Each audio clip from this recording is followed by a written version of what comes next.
Good morning. My name is Sam. I am an alcoholic and I'm also a son of recovery. Let's start out with the serenity prayer. Good and gracious God, grant me the serenity to accept the things I cannot change, the courage to change the things I can, and the wisdom to know the difference. Amen.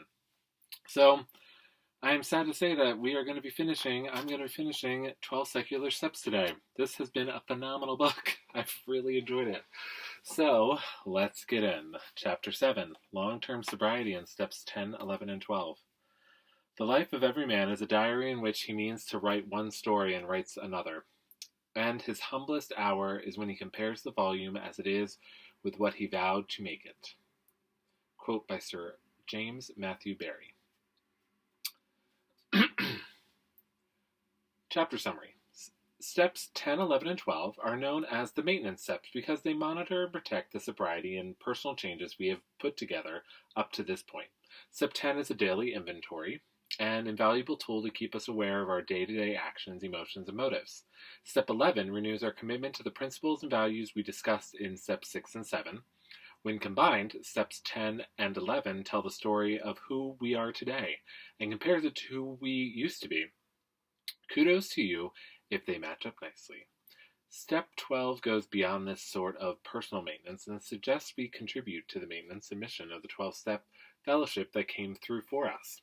We should give back and help spread the word. We can do this through sponsorship and other forms of support and service.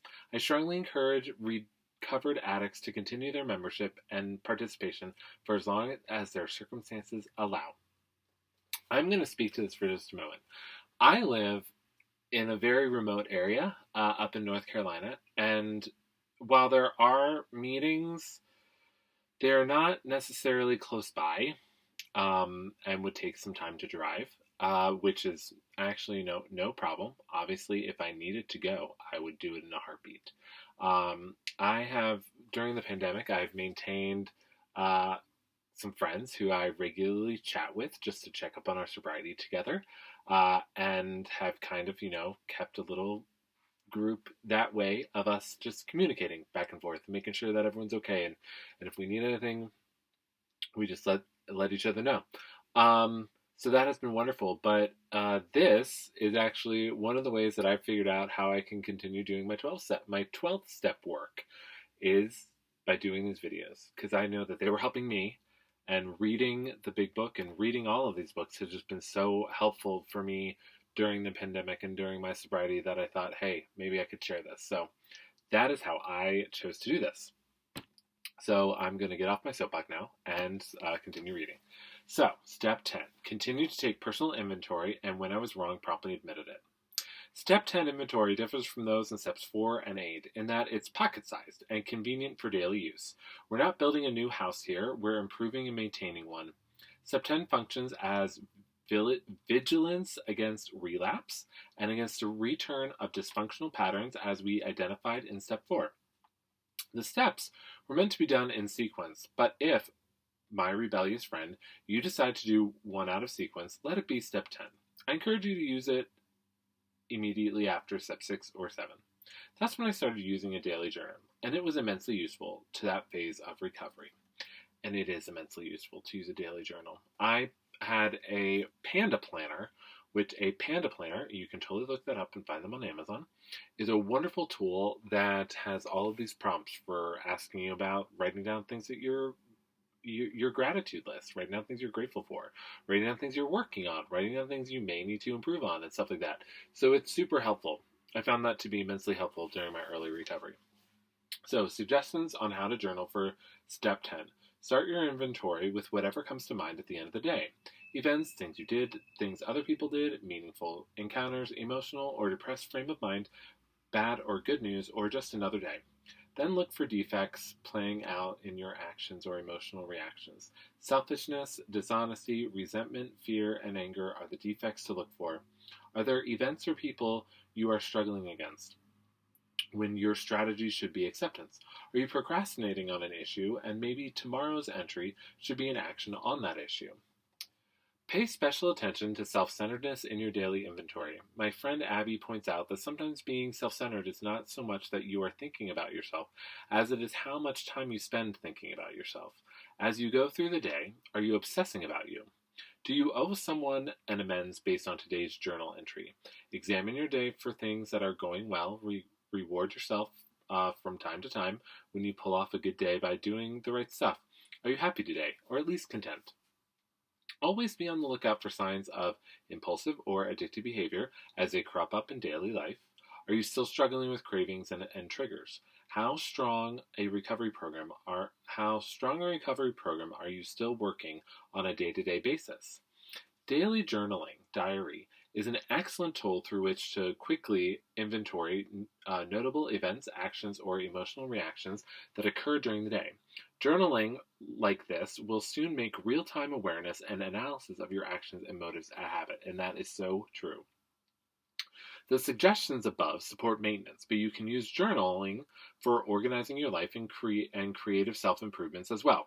That is also true, and that was what I found the most helpful also about the Panda Planner, so I can't stress that enough.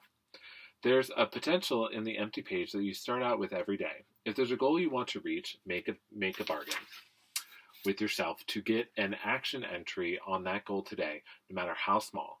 Journaling incremental progress toward a goal can work as an effective motivational tool. Maybe there's a long-term desire to reach an educational or professional goal. Maybe rebuilding specific relationships is your priority. Maybe there's something that, for a long time, you've known was meant to be your purpose in life. Put it on paper and put down the realistic steps you need to get there. Then start journaling both your plan of action and your progress and insights as you do it. Step 11. Sought to improve my conscious awareness of ethical principles and values and to use them consistently as standards in my decisions and actions. I'm going to do that one more time. Sought to improve my conscious awareness of ethical principles and values and to use them consistently as standards in my decisions and actions. I had a sponsee, Jack, from whom I learned a lot as he progressed through what seemed to me a nearly flawless but not at all easy first year of sobriety. He invented a handy little saying in his first weeks of recovery: find satisfaction in simplicity. He pointed out multiple times to me the success of this slogan as a starting point on solving nearly anything he was struggling with in early recovery. How do I stay sober today? Don't drink or use no matter what. How do I change today? Let the golden rule be my guide. How do I get my life back on track? Live a day at a time and be responsible. How do I get my finances in order again? Am I spending this money on what I need or what I want? The truth is not only out there, it's easy to recognize in its simplicity. And in the final analysis is not really a secret. Prayer and meditation, the traditional step 11, encourages us to use these to create awareness of God's will. I like both of these practices. They help us clear out the background noise of everyday reality and focus on the simple principles and values that have become the foundation of our character. For the faithful, these principles and values come as the Word of God. For the agnostic or atheist, they come as the logic and reason for a humanist philosophy, I hope. This is an easier step for the faithful. The danger in skepticism is self-reliance and moral relativism. In step 12 recovery, however, the believer and the skeptic both get to a point where they place their faith in the same simple, effective principles and values. The real test of whether we have changed or not comes when we hit tough times and situations: death, divorce, other fractured relationships, illness, rejection, loss of a job, or financial setbacks, etc. Do our actions reveal that we can stick by these new principles and use our new coping skills? Will satisfaction and simplicity suffice in crisis? What can I do? What must I accept? Will I think of others in the heat of hard times, or look out for myself? Step 12. Having recovered as a person as a result of these steps, I acknowledge my commitment to help others and to continue to use these principles in my daily life. I mentioned in Step 3 summary that I was once at a meeting where Step 12 was the topic of discussion. This sparked in me the discovery that rather than a spiritual awakening as a result of step work, I had grown and matured instead. Well, I attended another meeting with the same Step 12 theme years later.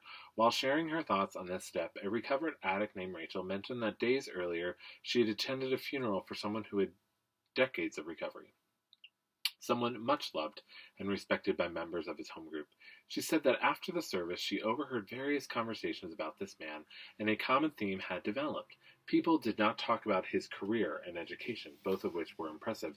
They did not talk about his wealth, his family or home, or his expensive car.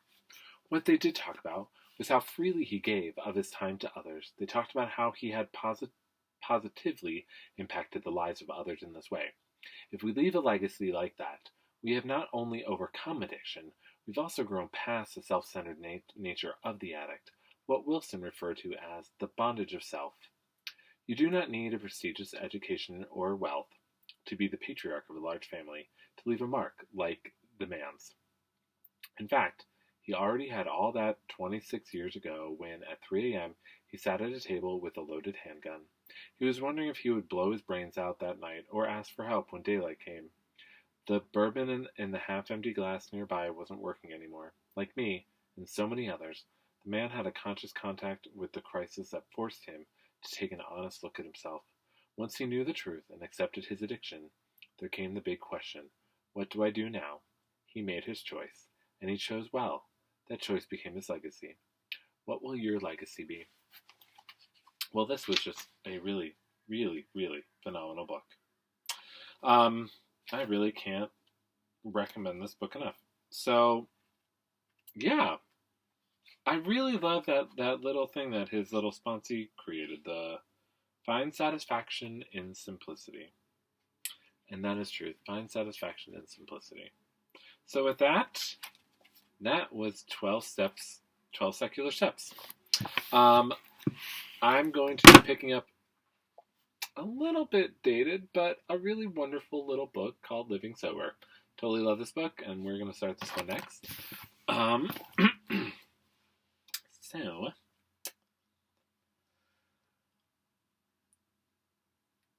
a prayer benefiting others. Dear God, dear higher power, bless you for bringing me from the lowest depths of existence. What excitement has come to me when I discovered I am not a worthless human being. When I drank and used, I thought I was doomed to be incompetent, unworthy, and a dishonest person. No more. My escapes from the depths of despair has made me feel needed and trusted. Others listen to my story of how I was, what happened, and what I am like today. Lord, bless you for making me a helpful person by sharing those very experiences that made me feel worthless. And with that, I ask if you have any comments, questions, or thoughts, please leave them. And as always, I hope you have a blessed day. Thanks.